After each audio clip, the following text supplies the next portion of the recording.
कावड़ लेने मत जाना, तू जान का दीप जलाना, मानवता की सेवा करके सच्चे मानव बन जाना। कावड़ लेने मत जाना। कावड़ यात्रा को लेकर बच्चों को कविता सुना रहे इस टीचर का नाम है रजनीश गंगवार। इस पर कविता सुनाने की वजह से एफआईआर दर्ज हो गई है, क्योंकि इसकी कविता से कुछ हिंदू संगठन इतने नाराज हुए कि कानून की शरण में पहुंच गए। लेकिन इसने कविता क्या सुनाई, पहले वो सुनिए।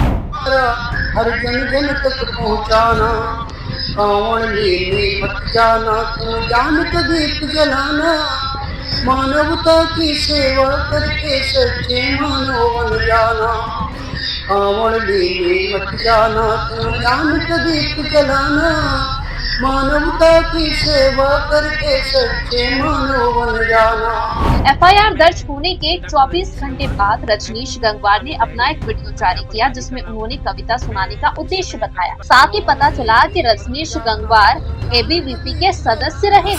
मैं doctor Rajneesh Gangwar MGM inter college Baheri में अध्यापन कार्य कर रहा हूं। मैं इस समय अखिल भारतीय विद्यार्थी परिषद का नगर अध्यक्ष भी हूं और नगर पालिका परिषद बहेड़ी का स्वच्छ भारत मिशन भारत सरकार का जो कार्यक्रम है उसमें ब्रांड एम्बेसडर भी हूँ। मैं अपने कॉलेज में सांस्कृतिक गतिविधियां भी कराता हूँ और एनएसएस का कार्यक्रम अधिकारी भी हूँ। और इसमें मैं अंतर्राष्ट्रीय मानव अधिकार कल्याण ट्रस्ट भारत का प्रदेश उपाध्यक्ष भी हूँ। मेरे द्वारा जो कविता सुनाई गई थी वो छोटे बच्चों के लिए थी, जो छोटे छोटे बच्चों की अभी उम्र जो है पढ़ने की है। खासकर उन बच्चों को जो आजकल कांवड़ियों की जो न्यूज देख रहे होंगे, पूरा देश देख रहा है कि जाते हैं तो कई दुर्घटनाएं घट जाती हैं, कहीं जो है आपस में मारपीट हो जा रही है, कहीं जो है कांवड़िया नशे में है तो कहीं और भी दुर्घटना, उनसे बचाना था।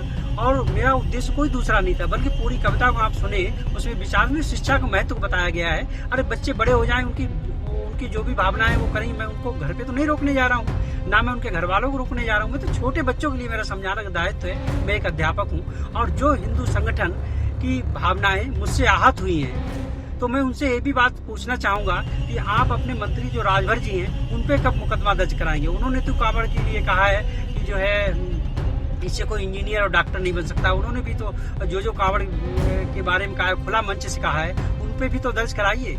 मैं शिष्यों को मेरे ऊपर मुकदमा दर्ज करा दिया गया है। लड़ना है तो ढूंढ बराबर का आदमी, रास्ता रोके खड़ा है क्यों फकीर का। यही बात कहना चाहता हूँ। मेरा आश है सिर्फ और सिर्फ छोटे बच्चों के लिए वो कविता थी और बड़ों के लिए मैं उसमें थी नहीं, जो बड़ों के लिए मैं उसमें कुछ भी नहीं कहना चाहता हूँ। जय हिंद, जय भारत। विपक्षी दलों ने बीजेपी पर तंज कसा है कि रजनीश गंगवार तो एबीवीपी का सदस्य है। अब भाजपा वाले क्या करेंगे? एफआईआर रखोगे या वापस लोगे? क्योंकि हिंदू संगठन ही नहीं बल्कि बीजेपी के नेता भी इस टीचर की कावड़ यात्रा के खिलाफ कविता सुनाने को लेकर खासे नाराज हुए थे। Bureau report P24 news.